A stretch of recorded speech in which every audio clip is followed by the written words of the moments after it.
Well, thank you very much, ladies and gentlemen, for coming today. It is, after all, Sunday and a time when you should be able to stay home and relax. So I'm impressed that you have come here to use your Sunday for such a abstract activity as thinking about English teaching in Japan. Why don't we stop for translation from time to time? すいません。本日はお越しいただき誠にありがとうございます。特に本日は日曜日なので、ゆっくりと家でリラックスしているはずなのに、この抽象的な英語を考える、課題とする、テーマのために、わざわざ来ていただき本当にありがとうございます。Listening to Mr. Baker's introduction, I was looking around to see if I could find some kind of super teacher, and there wasn't any, and I think he was referring to me. Actually, a teacher starts out by being humble and by listening to students, and if he ever tries to change that, then he stops being a good teacher completely. ベーカー先生の紹介を聞いて、その内容を聞きながら、どっかのスーパー先生の話しているよかと思って、誰の話だろうなと思ったら、気がついたら自分の話しているんじゃないかと。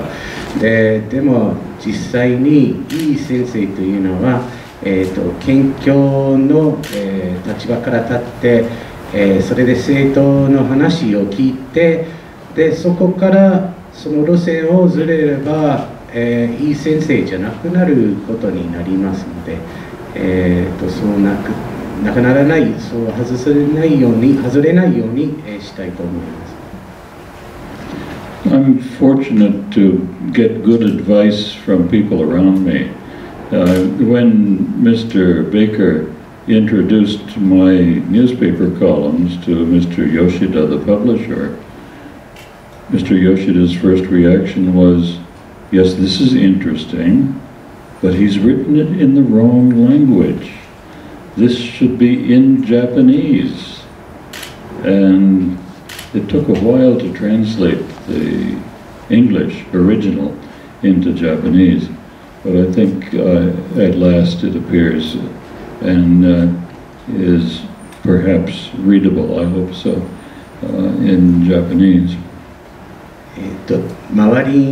幸いに周りに、素晴らしい方はたくさんいますので、ベーカー先生が、出版社の吉田さんに、私が書いたコラムの話を持ってきたときに、出版できるのかと聞いたら、吉田さんが「はい、できるんですが、言語が間違ってるっていうか違うんですよね。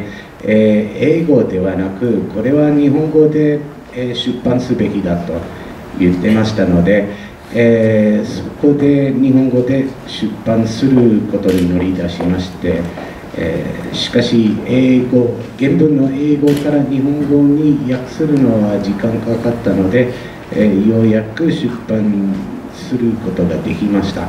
そして、読みやすい文章になっていれば幸いだと思います。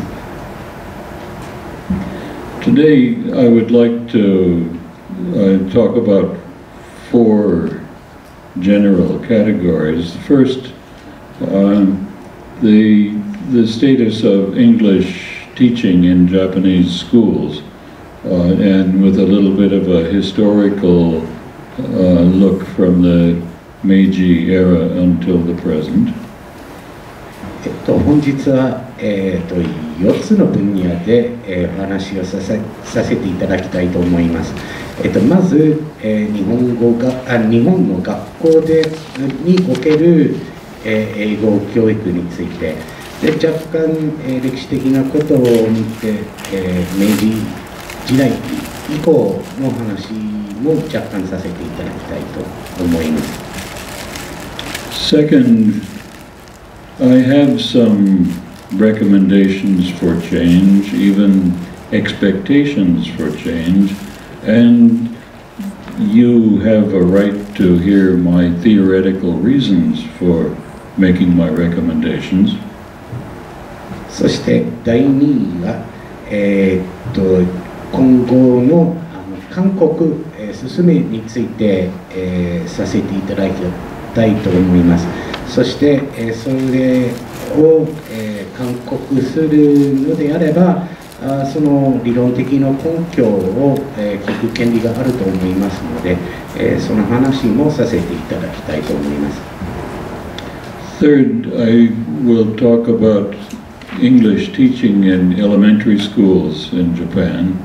I think that's getting to be a very important issue these days. そして、日本の小学校における英語教育について話しさせていただきたいと思います。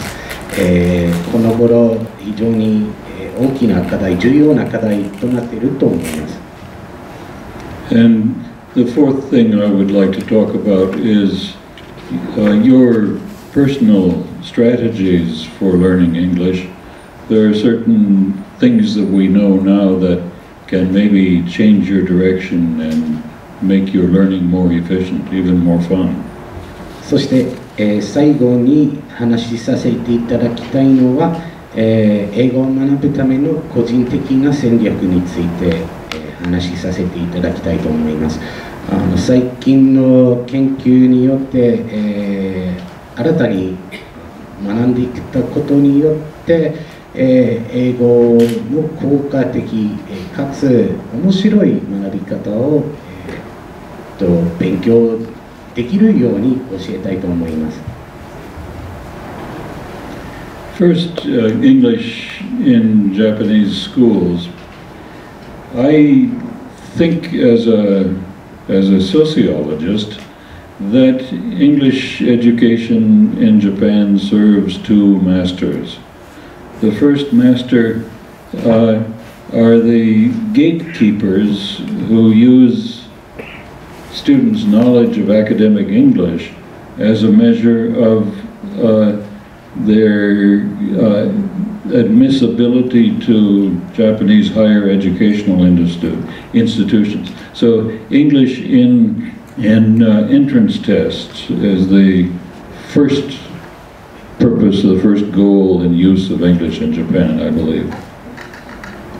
まず日本の学校における英語教育についてなんですけれども、私は社会学者として、の見解なんですが、日本の教育制度における英語教育は、ご主人が、2つあるんです。その1番目が、ゲートキーパー、門番と言いますので、こういう人たちが学習的な英語を、利用して、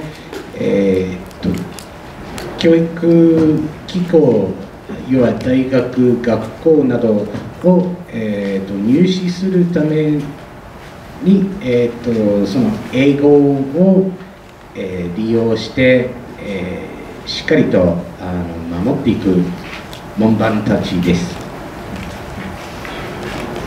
The second master that English serves in Japan is administered by Momukagakusho, whose goal is, as they have said, Japanese who can speak English. そして2つ目の、ご主人が文部科学省、そして同省が目的が英語を話せる日本人を育てようと思っています。My impression is that English in Japan serves the first master well, but the second master not so well.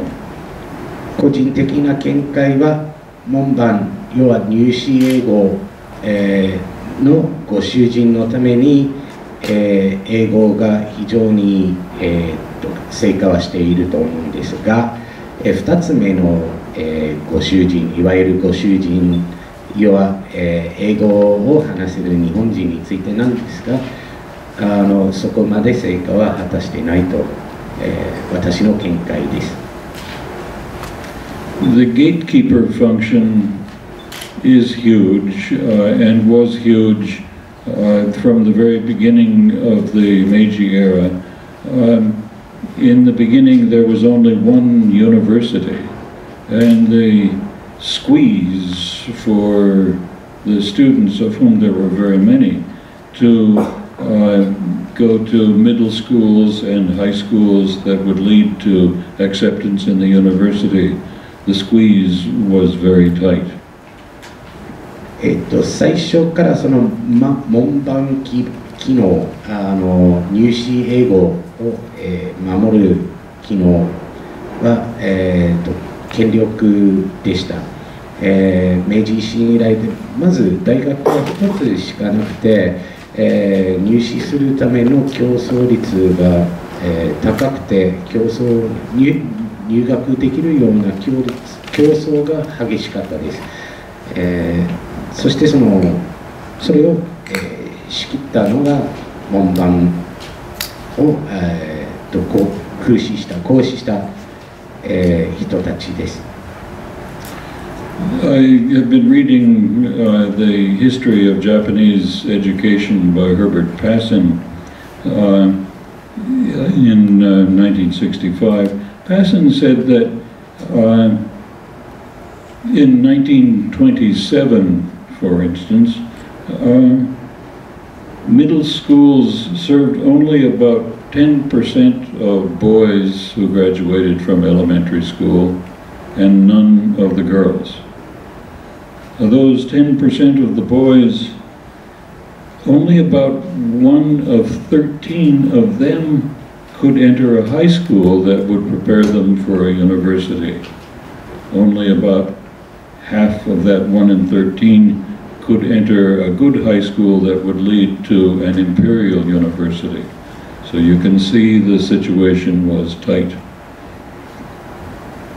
この頃、言語人類学者のハービット・パスン氏の、研究を、読んでますので、彼によりますと、1927年、要は昭和2年にですね、今で言うと中学校は、全体の男子を1割ぐらいしか入学ができなくて、女子が、入学できなかったです。そして今で言うと中学校が、高等学校に入試できるのがだいたい13人に1人ぐらいしか入学できなかった。そしてその高等学校に入った生徒のうち、半分ぐらいしか低学大学まで進行することはできませんでした。